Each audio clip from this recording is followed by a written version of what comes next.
Good morning, beloved children of God. How are you today? I'm doing well. You are at Pastor Maureen's story time. I am Pastor Maureen Howard with Emmanuel Lutheran Church in Washington, Iowa. I am so glad you are joining me today for story time with Pastor Maureen. Well, we're reading the Jesus Storybook Bible, written by Sally Lloyd Jones and illustrated by Yago. And the story that we're on today is The King of All Kings. Are you ready for this story? All right, well, let's read. It's the story of the three wise men from St. Matthew, the 2nd chapter. All right, let's get going. Far away in the east, three clever men saw the very same star, the star that God had put in the sky when Jesus was born. They knew it was a sign. A baby king had been born. They had been waiting for this star. They knew it would come. "He's here," they shouted. "He's here." And I'm sure if you'd been there, you would have heard them laughing and dancing and singing until the sun came up. At dawn, they packed up their camels and wrapped gifts for the baby. They brought the most precious treasures of all: frankincense, gold, and myrrh. Special, sparkling, lovely smelling, gleaming things, just right for a king. And so here's the picture. You can see the three wise men sitting on a balcony of their palace maybe. And here they see the star, and they're all excited. Can you see their faces? All excited. They see that star, and they know the king they've been waiting for is born. Yay! And then on this page, you can see the gifts that they're going to bring: gold, frankincense, and myrrh. Strange gifts for a baby, don't you think? The three wise men, actually, if you'd met them, you have thought they were kings because they were so rich and clever and important looking. Set off. They rode their camels across endless deserts, up steep mountains, down into deep valleys, through raging rivers, over grassy plains, night and day and night, for hours that turned into days, that turned into weeks, that turned into months and months, until at last they reached. Well, let's look at the pictures. So here are the three wise men riding on their camels across hot, sandy deserts, up steep mountains. I can hear them huffing and puffing. And then through down into the valleys, down, and then through raging rivers. Look at those waters going on the camel's feet. And through grassy plains. Can you see that camel looking at us? And so here's the picture. And it actually took almost 2 years for the wise men to reach Jesus. And so let's read that sentence again. It turned into weeks that turned into months and months until at last they reached Jerusalem. Jerusalem was by far the most important city for miles around. And as anyone can tell you, that's where a palace would be, and kings are born in palaces. So that's where they went. But they were in for a surprise. They went to see King Herod. Surely he'd know where this baby was. But he didn't. In fact, he didn't like the sound of a new king. It made him cross. He didn't want anyone to be king except him. But Herod's advisors told the 3 wise men what was written in their books, what God had said about the baby king. Go to Bethlehem. That's where you'll find him. Suddenly, the star they had seen in the east started moving again, showing them the way. So the 3 wise men followed the star out of the big city along the road into the little town of Bethlehem. They followed the star through the streets of Bethlehem, out of the nice part of town, through the not so nice part of town, into really not so nice part of town, down a little dirt road. It's a track, a little dirt track, until it stopped right over a little house. But wait, it wasn't a palace. And there weren't any guards or servants or flags or red carpets or trumpets or anything. Did they get it wrong? Or was this what God meant? And so here you see the big palace in Jerusalem, where they expected the king to be. But no, we knew better than that. Jesus wasn't born in Jerusalem. Where was he born? Yes, in a stable, that's right. But what town was he born in? Right, in Bethlehem. And so here you see, here they go. The wise men are leaving, and here's the town of Bethlehem. But that's not where he is. They got to keep going.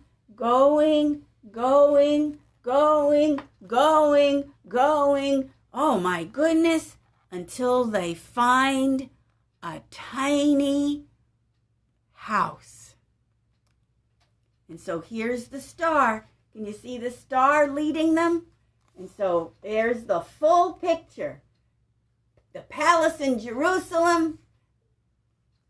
Here is the little village that they need to go to, Bethlehem.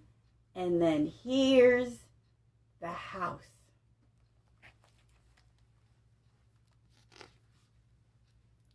Sure enough, in that little house, there sitting on his mother's knee, they found him, the baby king. The 3 men knelt before the little king.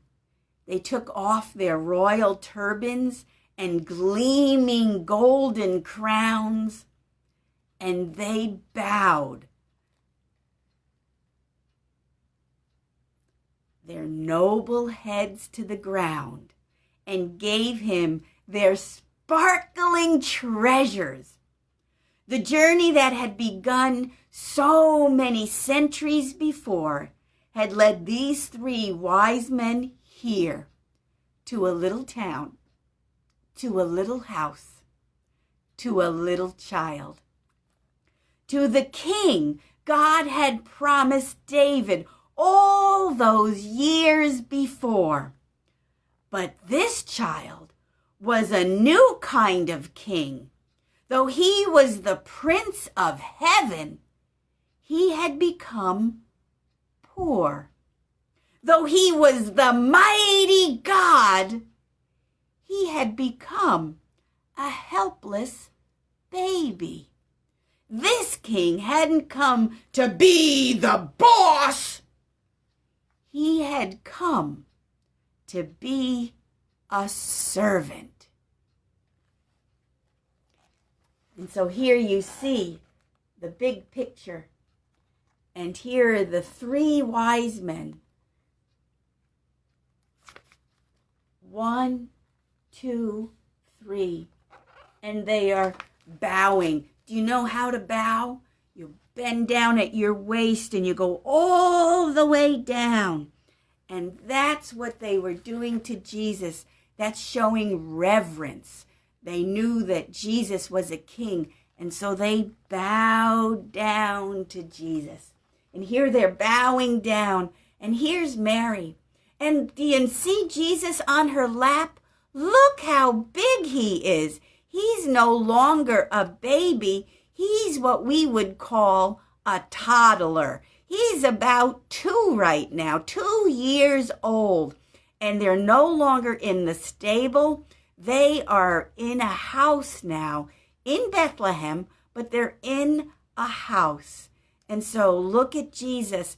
2-year-olds can certainly sit on their mommy's laps. And here he's sitting on mommy's lap, Mary's lap. And the 3 wise men are giving Jesus, toddler Jesus, their gifts. Is that a surprise to you? That Jesus came as a poor baby and not as a rich king?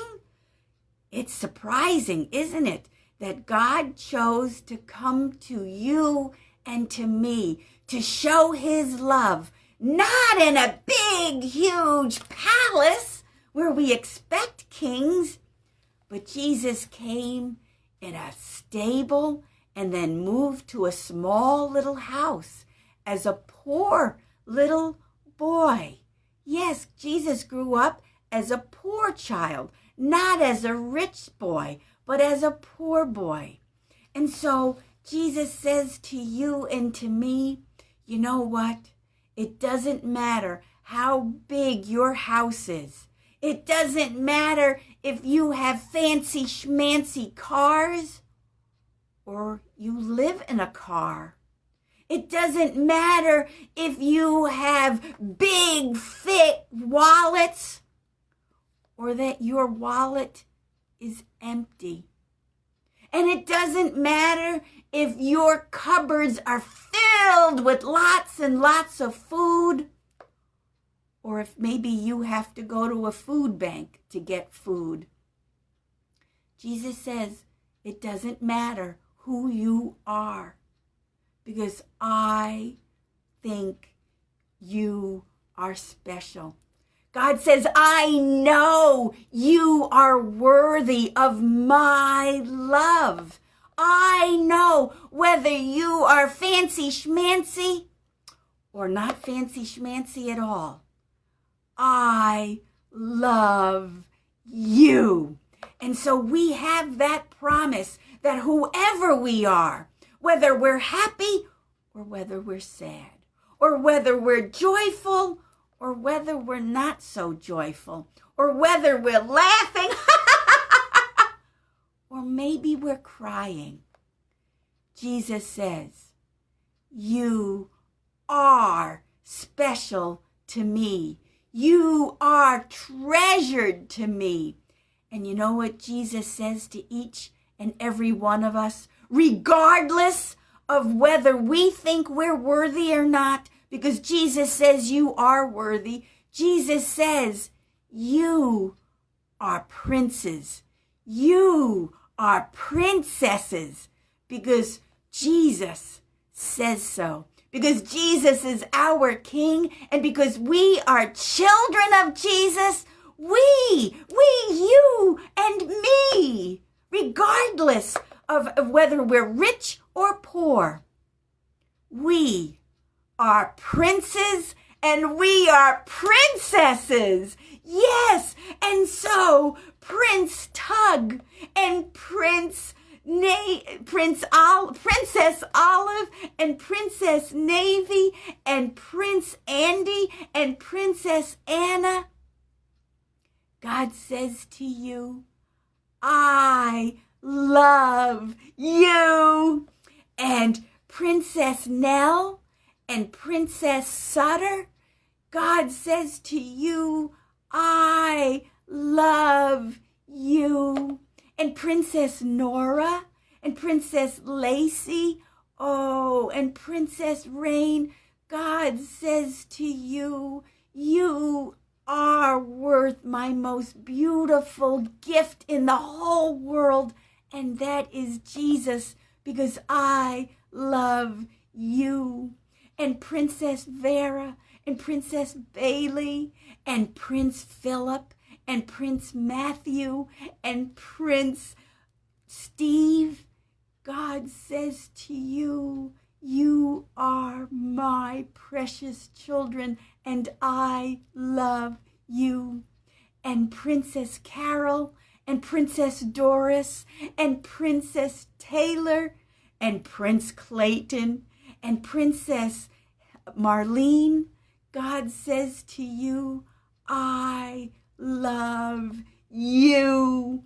And Princess Amber and Princess Lori and Princess Mackenzie and Princess Michaela and Prince Kyle and Princess Chrissy, God says to you, you are my children and I love you. And Princess Portia, God says to you, I am in love with you.